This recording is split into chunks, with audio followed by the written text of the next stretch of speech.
Satu, dua, tiga.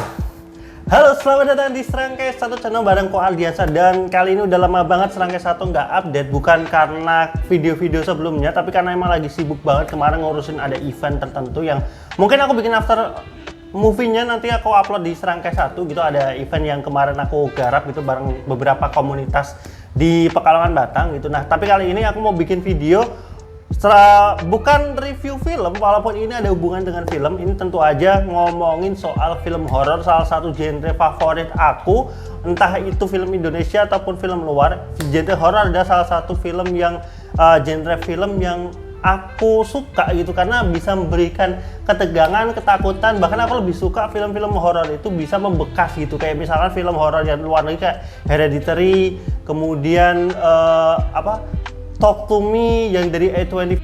Kalau dari Indonesia kayak ada Pengabdi Setan, kemudian film-film horor Indonesia banyak sih, kayak Menjelang Ajal kalau nggak salah, Menjelang Kematian, apa-apa itu juga aku suka banget gitu. Jadi maksudnya aku lebih suka horor-horor yang punya tipikal bisa membekas gitu, membekas dalam artian setelah keluar dari ruang bioskop itu kita masih kayak kepikiran gitu, kayak seremnya masih dapet gitu. Mungkin kalau misalkan yang gore ngilunya masih dapat, masih kebayang-bayang adegan gore-nya gitu. Tapi juga kalau boleh dikatakan film horor seperti apa sih yang paling aku suka, tentu satu horor yang benar-benar supernatural, yang nggak sekedar bunuh-bunuhan atau berdarah-darah. Itu salah satu film horor yang paling aku suka. Maksudnya kayak contoh Pengabdi Setan. Pengabdi Setan kan walaupun memang ada adegan istilahnya bunuh-bunuhan, tapi di situ tuh sebenarnya lebih ditekankan pada atmosfer film horornya ataupun ketakutan yang diberikan ke penonton, nggak yang kemudian dikit-dikit nusuk, dikit-dikit berdarah, dikit-dikit kepala putus. Itu aku jujur ya, itu ada beberapa film yang aku suka, tapi poin utamanya sebenarnya bukan di poin itunya, tapi lebih kepada gimana ceritanya itu dibangun. Cerita pondasi utamanya harus dicerita, kemudian baru dieksekusi. Eksekusi ini banyak hal ya, bisa dalam hal sinematografinya, dalam hal directingnya, itu yang bikin film horor gore itu aku suka. Kayak contoh misalkan yang kemarin Suzana dari Luna Maya, itu aku juga suka gitu, karena secara cerita bagus, eksekusi bagus, bahkan adegan endingnya itu juga aku suka di film Suzana itu. Tapi makin kesini, ini ada beberapa film horor yang secara tipikal aku ngerasa ini kayak kembali ke zaman dimana dulu horor seksi, horor erotis itu tahun 2010-an, 2008-an itu berkembang, yang dulu aku suka nonton waktu itu masih zaman DVD bajakan gitu, sampai kemudian aku akhirnya kayak bosen karena film horor kayak gitu terus, formulanya berulang. Nah ini terjadi lagi, tetapi bukan horor erotisnya, tetapi balik ke dimana horor itu yang ditekankan adalah gore, sisi kayak kompilasi kematian-kematian yang disajikan dalam satu film yang dibalut dengan cerita mistis dan horor. Ini aku agak kurang suka. Beda kayak Final Destination. Kalau Final Destination kita bicara emang itu film ceritanya soal menghindari kematian, yang dimana di film itu ya kompilasi kematian bisa dikatakan seperti itu. Tapi ceritanya kan menarik, bahkan dibungkusnya dengan komedinya, dengan alur gimana karakternya akan mati satu-satu, itu menarik. Tapi kalau di film horor yang aku maksud ini, makin kesini ini kalau kalian ngerasa ada satu label production, aku nggak tahu ini label production atau apa gitu, tapi label ini kayaknya untuk beberapa film ke depan bakal aku skip, entah aku skip atau ya istilahnya nonton cuman buat nge-review doang gitu. Ini salah satu mungkin kalau kalian, aku nggak akan nyebutin labelnya mana gitu, tapi yang pasti ini dua kata, kemudian cluenya ya dua kata. Kemudian logonya itu warnanya emas, agak kuning emas ya, tapi kayak industrial gitu, kayak gitu. Kemudian baru nayangin film terakhir, ini masih tayang kalau nggak salah film terbarunya, karena tebak aja sendiri. Nah, aku menyadari pas aku nonton filmnya kemarin, ini salah satu film dari label itu yang kemarin aku tonton, dan aku menyadari kalau ini kayaknya label ini tipikalnya udah kerasa banget. Kayak misalkan kita contoh ngomongin MD ya, MD itu udah kayak tipikal kayak horor MD ini, sutradaranya ini. Nah, tapi aku baru ngerasa ini ada satu label yang mana kalau label ini muncul udah kerasa feel horornya akan seperti apa, yang mana pasti adegannya yang pertama horornya itu horor yang berdarah-darah, kayak kompilasi kematian, kayak yang mau ditunjukin itu kayak gimana karakter itu kayak matinya itu kayak istilahnya Ya itu berdarah, adegan-adegan tangan putus, kepala putus, saling bunuh-bunuhan, berdarah. Bagus nggak? Bisa bagus, tapi yang jadi masalah teknisnya di film ini itu tidak dibalut dengan cerita dan bahkan lebay banget di masalah jump scare-nya. Scoring musik jump scare-nya itu jujur ganggu banget. Ini kemarin aku nonton salah satu filmnya yang mungkin nanti beberapa setelah ini juga mungkin aku review gitu. Istilahnya dari film pertama, dari adegan pertama sampai ke belakang itu bikin aku capek dalam artian ya ampun, nih sepanjang film isinya musik jump scare terus diiringi dengan adegan bunuh-bunuhan, adegan darah-darahan yang mana secara teknis cerita itu tidak bagus aku bisa katakan, dan juga bahkan dari sisi sinematografinya juga aneh banget. Ini mungkin silakan kalau kalian tahu, kalian bisa tebak di bawah. Clue-nya adalah film ini sering banget pakai aktor yang sama di beberapa film horornya gitu, dan kemudian formulanya mungkin ceritanya beda tetapi secara formulanya itu hampir sama, yang mana ya mau film horornya apa, ceritanya apa, ya pasti eksekusinya lagi-lagi ya bunuh-bunuhan, kesurupan, adegan tangan putus, kepala putus, terus tusuk-tusukan, berdarah-darah, dan kemudian ada scene-scene flashback yang lebay banget. Bahkan ini kayak zaman kembali ke masa-masa sinetron Indonesia yang atau bioskop film-film horor lama lah ya, yang mana flashbacknya itu kayak berulang-ulang gitu, kayak dikit-dikit dikasih flashback sedikit, flashback ke depan, terus kayak ada adegan scene flash kayak gitu. Itu aku agak kemarin pas nonton salah satu filmnya dari label ini itu capek banget. Itu kalau aku nggak nonton sama temenku itu aku udah pastikan aku walk out.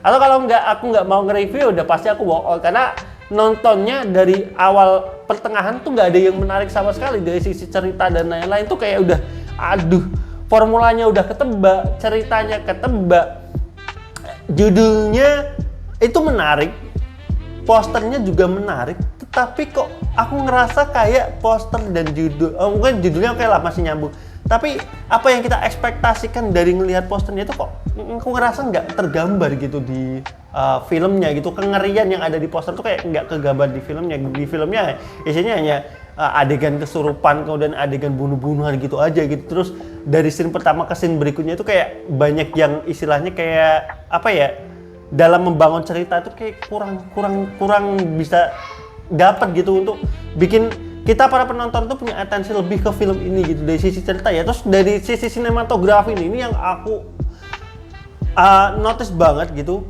Untuk label ini aku nggak bilang semua filmnya jelek sinematografinya. Ada beberapa film yang sinematografinya bagus. Mungkin untuk film-film yang punya nama terkenal atau istilahnya iklannya udah gede-gedean, jadi mereka dalam production mungkin dalam hal budget juga gede. Tapi aku ngerasa di beberapa film dari label ini belakangan ini, aku ngerasa entah kenapa ya, ada beberapa scene yang penggambarannya bagus, dari sisi lighting juga bagus, tetapi kemudian waktu pindah scene tiba-tiba suasana warnanya itu benar-benar jadi kayak abu-abu. Enggak benar-benar abu-abu, tetapi kayak ini scene malam, ini scene sore, ini scene horor, tapi warnanya itu benar-benar dibikin kayak monokrom. Entah ini bisa jadi ya menghindari batas umur atau rating film ya, karena kan sebenarnya kalau misalkan adegan berdarah-darah, kalau misalkan darahnya itu nggak terlalu kelihatan, kalau darahnya kalau darahnya kelihatan itu ratingnya bisa sampai 17+. Tetapi kalau misalkan bisa diakali dengan adegan darahnya nggak dilihatin, di-cut, atau warna filmnya itu dibikin seakan monokrom, jadi warna darahnya itu nggak terlalu kelihatan merah menjadi. Makanya aku pikir kayaknya film ini adalah salah satu trik yang dipakai oleh production ini, label ini, entah sengaja atau tidak, untuk membuat film ini tidak mendapatkan rating dewasa. Sebenarnya kenapa sih sebuah film atau production memilih rating tidak sampai rating dewasa? Ya tentu aja terkait jumlah penonton gitu, karena semakin ratingnya itu semakin rendah, semakin di semua umur gitu, otomatis yang nonton cakupannya akan lebih luas. Walaupun kalau kita bicara bioskop di Indonesia ya balik lagi, anak kecil nonton film dewasa 21+ aja sama bioskop nggak bakal dilarang. Bahkan kan mereka banyak yang juga beli, mungkin nggak cuma di tiketing ya, belinya di MTX, istilahnya di lewat aplikasi. Jadi pas masuk juga nggak ditanyain.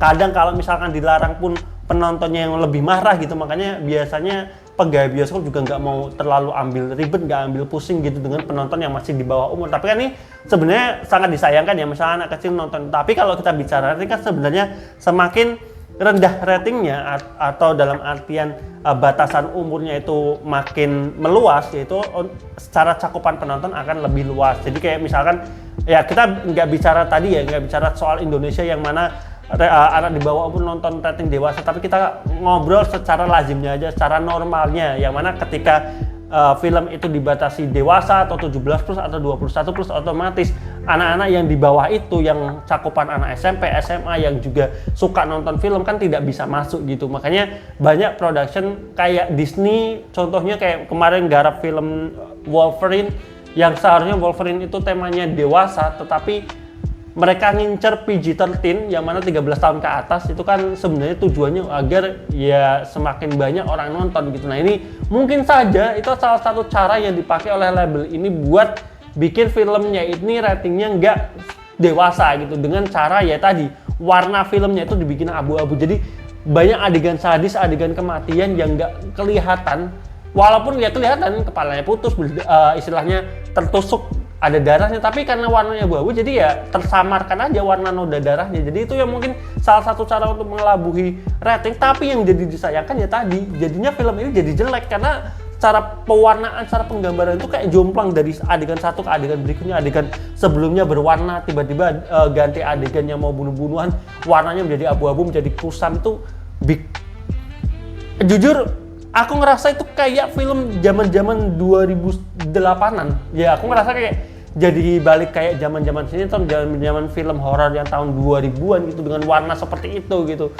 Ya kalau misalkan kamu nggak mau rating dewasa, ya jangan bikin film horor yang adegannya terlalu sadis seperti itu. Maksudnya adegan-adegan sadis seperti itu ya memang cocoknya untuk kategori dewasa gitu. Jadi ya jangan kemudian mengakali rating dewasa itu dengan menurunkan kualitas dari secara filmnya. Itu yang aku kemarin nonton tuh, aduh ini film apa sih, maksudnya warnanya berubah-berubah, tiba-tiba ke belakang itu warnanya abu-abu doang, kayak nggak punya warna adegan. Padahal adegannya udah yang ada adegan di sungai, ada adegan kayak di semacam biara, ada kayak adegan di semacam kayak pondok, bukan pondok pesantren sih, kayak pondok entah apalah gitu ya, kayak sekte atau apa gitu. Tapi ya itu karena warnanya itu dibikin kusam, jadi ya nggak kelihatan aja bagusnya film ini. Walaupun ya emang secara film juga jelek gitu, nggak bilang bagus ya. Dan secara penceritaan ya tadi ketebak banget ceritanya, yang aku benci banget sama label ini. Sebenarnya enggak yang benci-benci banget ya, cuman ya beberapa film belakangnya aku tonton formulanya sama, ceritanya sama, lagi-lagi masa lalunya sama, yaitu ada laki-laki yang punya 2 istri lah, atau punya anak yang tidak diinginkan kemudian dibunuh, jadilah ini. Kemudian ada misalkan dia punya istri, satu istrinya kayak kenapa-napa, terus akhirnya ditinggalin, dendam, mencari istilah si orang yang dibunuh diri, kemudian menghantui. Itu kayak formula, ya ampun. Ini di tengah-tengah film aja aku sampai udah ngomong ke temen, ini kayaknya ini si cewek ini, kalau aku waktu itu ngiranya dia punya anak karena hasil hubungan pemaksaan gitu oleh si bapaknya gitu. Tapi ternyata kan bukan ya, ternyata istri kedua gitu. Yang kalau kalian udah nonton filmnya, kalian paham lah yang tak maksud film apa dan label apa gitu. Jangan salah sangka, karena dalam satu film itu biasanya ada beberapa istilah label gitu yang tertera ya. Tapi ini aku udah mencermati, ini label satu ini nih yang formulanya selalu sama gitu.